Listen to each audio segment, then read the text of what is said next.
रात में उनके सोने की जो जगह होती है वहां से आसमान के तारे दिख रहे होते हैं, मानो जैसे खुला आसमान के नीचे वो सो रहे हो। आयशी कहती है पहली बार जब उनकी मुलाकात हुई थी उस दिन उसका रिमोट खराब हो गया था और उसने उसे अपने से एक रिमोट सेटिंग करके दिया था और कहा था उस पर भरोसा रखे। किसी ने भी उसे ये बात नहीं कही थी। उसके जाने के बाद उसकी ज़िंदगी बहुत ज़्यादा फ्रस्ट्रेटेड हो गई थी, पर जिस दिन उसने उसके पेंटिंग के नीचे वो मोटिवेट करने वाला लाइन पड़ी थी उस दिन वो अपनी ज़िंदगी का एक नया रास्ता ढूंढ पाई थी।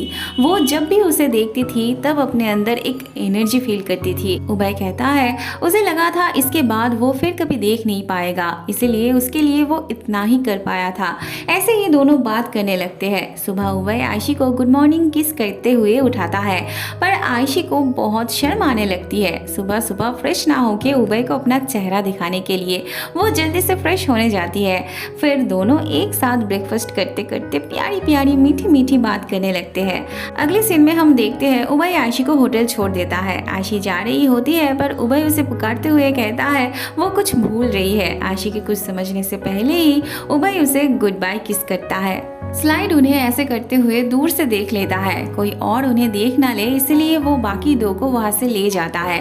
बाद में वो आयशी के पास आके कहता है उसके और उबय के बीच का रिलेशन उनके करियर पे इफेक्ट कर सकती है, तो उसे ध्यान रखना चाहिए, उसे अपने रिलेशनशिप को सीक्रेट रखना चाहिए। आयशी जब नीचे आती है तब प्रेसिडेंट उसके पीछे पड़ने लगते हैं। आयशी उससे भागते हुए उबय से मिलने आती है। दोनों को अब अपना रिश्ता सीक्रेट रखना था, तो उबय आयशी को आगे आगे जाने के लिए कहता है और वो पीछे पीछे जाने लगता है। दोनों रेस्टोरेंट आते हैं खाना खाने। उनके पास वाले टेबल पे दो लड़की बैठी होती है जो उबय के ऊपर क्रश खा रही होती है। वो दोनों आयशी को उबय की बड़ी बहन समझ रही होती है। आयशी को उनकी बातों से जलन होने लगती है। उबय को ये समझ आने पे वो आयशी के पास आके बैठने लगता है और फिर अपने हाथों से उसे खिलाने लगता है। वो दो लड़की ये देख के अपसेट हो जाती है और उबय के ऊपर सारा उम्मीद छोड़ देती है।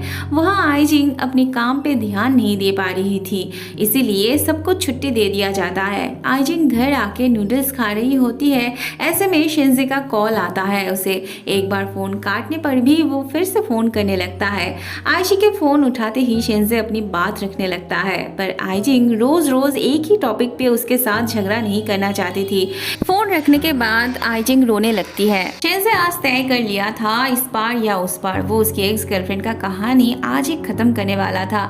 वो उसे बुलाया होता है, इसलिए 97 के पूछने पर भी वो उसके साथ हैंग आउट करने जाने से मना कर देता है। थोड़ी देर बाद उसका एक्स गर्लफ्रेंड जब आती है तब शिंजे उसे एक साथ दवाई खाने के लिए बोलता है। वो एक साथ मरने की बात करता है, पर उसकी एक्स गर्लफ्रेंड बस उसे परेशान करना चाहती थी, उसके साथ मरना थोड़ी ना चाहती थी। वो डर के मारे जल्दी से वहां से चली जाती है। शिंजे तब ढक्कन खोल के जेम्स खाने लगता है।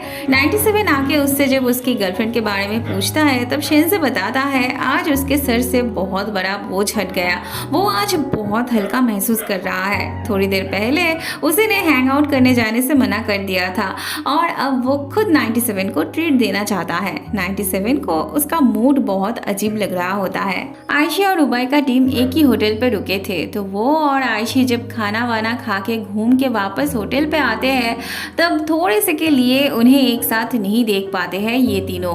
उबय को ये लोग जबरदस्ती खाने के लिए ले जाने लगते हैं। वो सब जिस रेस्टोरेंट में आते हैं थोड़ी देर पहले ही उबय आयशी को लेके आया था। रेस्टोरेंट की स्टाफ उबय को ध्यान से देखने लगती है और उबय अपना मुंह छुपा रहा होता है। उबय उसे कुछ बोलने का मौका ही नहीं दे रहा था। बाद में वो सेल्फी लेते हैं और खाना शुरू कर देते हैं। तीनों मिलके उबय को खिलाने लगते हैं। अब बेचारे का पेट फुल होने पर भी खाना ही पड़ता है। थोड़ी देर बाद आयशी मैसेज करके पूछती है वो सो गया है या नहीं। उबय उसे 97 का मोमेंट देखने के लिए कहता है। आयशी को उबय के हालात पे हंसी आने लगती है। अगले दिन ब्रेकफास्ट के वक्त 97 प्रेसिडेंट को एक आदमी से बात करते हुए सुन लेता है। वो उस आदमी से उबय का फोटो छुप छुप के लेने के लिए कह रहे होते हैं। 97 जोई को साथ में लेके उन दोनों को एक्सपोज होने से बचाने आता है। फिर यूं छुपते छुपाते उन दोनों को फोटोग्राफर से दूर भेज देता है। भागते भागते आयशी के पैर में मोच आ जाती है। फिर उबय उसे बाहों में उठा के आइस पैक खरीदने जाने लगता है। एक आइस पैक खरीदने के चक्कर में इतने सारे स्नैक्स खरीद बैठते हैं। फिर उबय आयशी के पैर पे आइस पैक लगाता है। आयशी का पैर ठीक ना होने पे उबय उसे फिर से बाहों में उठाता है। उबई और सोलो की टीम से ये सब गन शूटिंग पे आते हैं। सबके स्कोर काफी अच्छे होते हैं, पर इस बंदे का हाथ कांपने से स्कोर सबसे कम आता है। ओके, इसका नाम शामी है। इस सीजन पे उसे भी चेंज कर दिया गया है।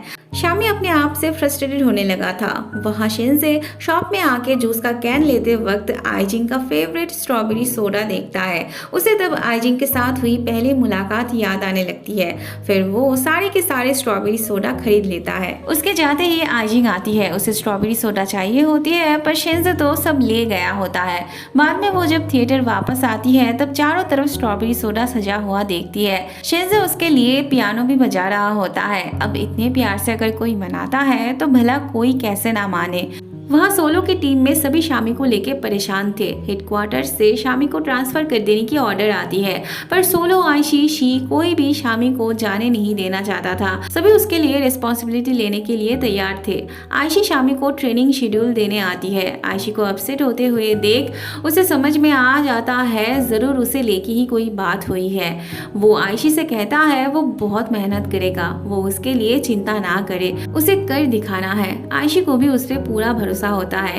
अब आयशी शामी को ट्रेनिंग देने में बिजी हो जाती है और वहाँ हमारा उबई पूरा दिन आयशी के मैसेज का वेट कर रहा होता है।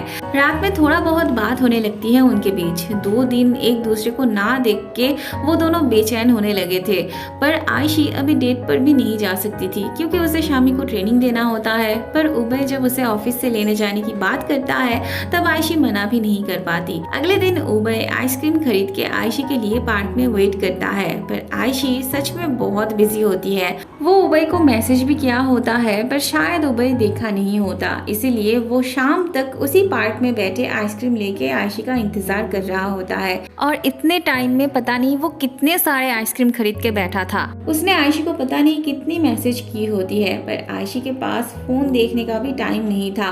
सोलो उनका फोटो लेके सोशल मीडिया पे पोस्ट कर देता है। उबई आयशी को मैसेज करते वक्त जब ये फोटो देखता है तब उसका तो दिल ही टूट जाता है।